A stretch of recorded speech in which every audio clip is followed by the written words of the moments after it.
ನಮಸ್ತೆ ಎಲ್ಲರಿಗೂ, welcome to Rashu Hari vlogs. Food vlog ಆದಮೇಲೆ ಇದೇ ನನ್ನ ಟ್ರಾವೆಲ್ದು ಫಸ್ಟ್ ವ್ಲಾಗು. ನಾನಿವತ್ತು ಬಂದಿರೋದು ನಮ್ಮ ಬೆಂಗಳೂರಲ್ಲಿರೋ ಇಸ್ಕಾನ್ ಟೆಂಪಲ್ಗೆ. ಅಂದರೆ ರಾಜಾಜಿನಗರಲ್ಲಿರೋ ಇಸ್ಕಾನ್ ಅಲ್ಲ, ವಸಂತಪುರದಲ್ಲಿರೋ ಇಸ್ಕಾನು. ನನ್ನ ಚಾನೆಲ್ನ ಇನ್ನೂ ಸಬ್ಸ್ಕ್ರೈಬ್ ಮಾಡಿಲ್ಲ ಅಂದರೆ ಈಗಲೇ ಸಬ್ಸ್ಕ್ರೈಬ್ ಮಾಡ್ಕೊಂಡು ನೋಡಿ. ಈ ಇಸ್ಕಾನ್ಗೆ ವೈಕುಂಠ ಹಿಲ್ ಅಂತಲೂ ಕರೀತಾರೆ. ಇದು ಆ ಇಸ್ಕಾನ್ಗಿಂತಲೂ ಡಿಫ್ರೆಂಟ್ ಆಗಿದೆ. ಆ್ಯಸ್ ಯೂಶ್ವಲ್ ಇಲ್ಲೂ ಎಂಟ್ರಿ ಆಗ್ತಿದ್ದಾಗೇ ಚೆಕ್ಕಿಂಗ್ ಇರುತ್ತೆ. ಚೆಕ್ಕಿಂಗ್ ಆದಮೇಲೆ ನಮ್ಮ ಫುಟ್ವೇರ್ಗಳನ್ನ ಇಡೋದಕ್ಕೆ ಅಂತ ಬ್ಯಾಗ್ ಕೊಡ್ತಾರೆ. ಅದಕ್ಕೆ ₹5 ಚಾರ್ಜ್ ಮಾಡ್ತಾರೆ ಪರ್ ಪರ್ಸನ್ನು. ಇನ್ನು ಹ್ಯಾಂಡ್ ವಾಶ್ ಮಾಡಿಕೊಂಡು ಹಾಗೆ ಒಳಗಡೆ ಹೋಗ್ತಾ ಸುತ್ತಮುತ್ತ ಎಲ್ಲ ನೋಡ್ಕೊಂಡು ಹೋಗ್ತಾ ಇದ್ವಿ. ತುಂಬ ವಿಶಾಲವಾಗಿದೆ ದೇವಸ್ಥಾನ. ವೀಕ್ ಡೇಸಲ್ಲಿ ಹೋದರೆ ಸ್ವಲ್ಪ ಕ್ರೌಡ್ ಕಮ್ಮಿ ಇರುತ್ತೆ. ನಾವು ಹಬ್ಬದ ದಿವಸ ಹೋಗಿದ್ರಿಂದ ಮೀಡಿಯಮ್ ಕ್ರೌಡ್ ಆಗಿತ್ತು. ಈ ಕಡೆ ವ್ಯೂ ನೋಡಿ ಹೇಗಿದೆ ಅಂತ. ಒಂದು ಅರ್ಧ ಬೆಂಗಳೂರೇ ಕಾಣುತ್ತೆ, ಅಷ್ಟು ಅಲ್ಟಿಮೇಟ್ ಆಗಿದೆ. ಇನ್ನು ಒಳಗಡೆ ಹೋಗ್ತಿದ್ದಾಗೇ ಇಲ್ಲಿ ದೀಪೋತ್ಸವ ನಡೀತಾ ಇದೆ ಅಂತ ಎಲ್ಲರ ಕೈಗೂ ಒಂದೊಂದು ದೀಪ ಕೊಟ್ಟಿದ್ದರು.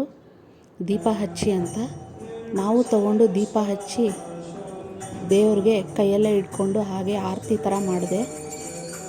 ಪಾಸಿಟಿವ್ ವೈಬ್ಸ್ ಅಂತಾರಲ್ಲ, ಆ ಥರ ಏನೋ ಒಂಥರ ಮನಸ್ಸಿಗೆ ಖುಷಿ ಅನಿಸುತ್ತೆ. ನೋಡಿ ರಾಧಾಕೃಷ್ಣ ಹೇಗೆ ಅಲಂಕಾರ ಮಾಡಿದ್ದಾರೆ ಅಂತ, ತುಂಬ ಚೆನ್ನಾಗಿದೆ. ರಾಧಾಕೃಷ್ಣ ಕೆಳಗಡೆನೆ ಲಾರ್ಡ್ ಜಗನ್ನಾಥ ದೇವ್ರನ್ನೂ ಕೂಡಿಸಿದ್ದಾರೆ, ತುಂಬ ಚೆನ್ನಾಗಿದೆ. ಇಲ್ಲಿ ಏಜ್ ಆದವ್ರಿಗೆಲ್ಲ ವೀಲ್ ಚೇರ್ ವ್ಯವಸ್ಥೆನೂ ಮಾಡಿದ್ದಾರೆ, ಆರಾಮಾಗಿ ಕುತ್ಕೊಂಡು ಹೋಗ್ಬೋದು. ಇನ್ನು ಇಲ್ಲಿ ತೀರ್ಥ ತಗೊಂಡು ಹಾಗೆ ಟೆರೆಸ್ ಸೈಡ್ ಹೋದ್ವಿ. ಅಲ್ಲೂ ಮೇಲ್ಗಡೆನೂ ದೇವ್ರುಗಳಿದೆ. ಹಾಗೆ ಮೇಲೆ ಇರ್ತಾ ಅನ್ನಿಸ್ತಾ ಇತ್ತು, ಏನಪ್ಪ ಇದು ಇಷ್ಟು ಸುಂದರವಾಗಿದೆ ಅಂತ.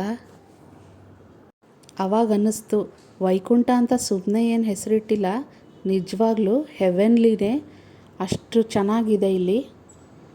ವಿಡಿಯೋ ಸ್ಕಿಪ್ ಮಾಡ್ದಿರಾ ಪೂರ್ತಿ ನೋಡಿ, ವೈಕುಂಠ ದರ್ಶನವೂ ಆಗುತ್ತೆ. ಇನ್ನಿಲ್ಲಿ ಮೇಲ್ಗಡೆ ವ್ಯೂ ಚೆನ್ನಾಗಿರೋದ್ರಿಂದ ಎಲ್ಲರೂ ಸೆಲ್ಫಿ ಫೋಟೋಶೂಟ್ ಅಂತಲೇ ಬ್ಯುಸಿ ಆಗಿಬಿಟ್ಟಿದ್ದಾರೆ.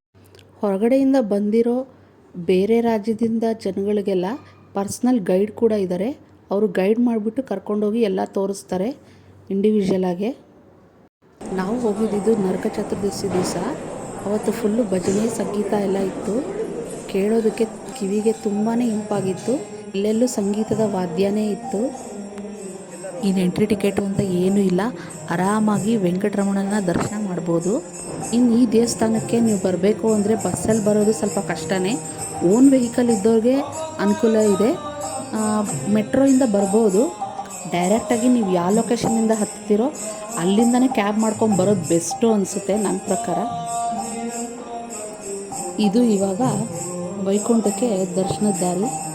ದೀಪಗಳೆಲ್ಲ ಹೇಗೆ ಹಚ್ಚಿದ್ದಾರೆ ನೋಡಿ. ನೀ ದರ್ಶನ ನೋಡಿ ನೀವೇನು ಹೇಳ್ಬೋದು ಅಂತ. ನಾನು ತುಂಬ ಕಷ್ಟಪಟ್ಟು ವೀಡಿಯೋ ಮಾಡಿದೆ, ಅಲ್ಲಿ ವೀಡಿಯೋ ಮಾಡೋಂಗೆ ಇರಲಿಲ್ಲ, ಆದರೂ ಮಾಡಿಕೊಂಡೆ.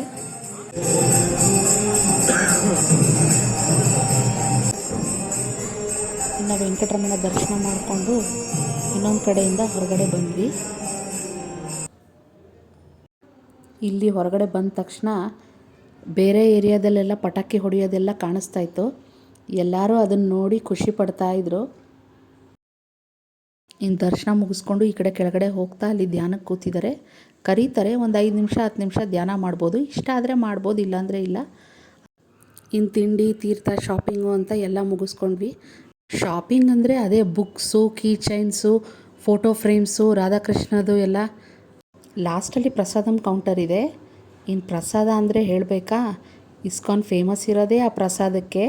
ಎಲ್ಲ ಮುಗಿಸ್ಕೊಂಡು ಮೆಟ್ಲು ಇಟ್ಕೊಂಡು ಹೊರಟ್ವಿ, ನಮಗೂ ಟೈಮ್ ಆಗಿತ್ತು ಅಂತ. ಖಂಡಿತ ನೀವು ಒಂದು ಸತಿ ಈ ಟೆಂಪಲ್ಗೆ ವಿಸಿಟ್ ಮಾಡಿ. ನನ್ನ ವಿಡಿಯೋ ಇಷ್ಟ ಆಗಿದ್ದರೆ ಲೈಕ್ ಮಾಡಿ. ನಾನು ಮತ್ತೆ ನೆಕ್ಸ್ಟ್ ವಿಡಿಯೋ ಜೊತೆಗೆ ಬರ್ತೀನಿ. ಅಲ್ಲಿವರೆಗೂ ಬಾಯ್ ಬಾಯ್, ಟೇಕ್ ಕೇರ್.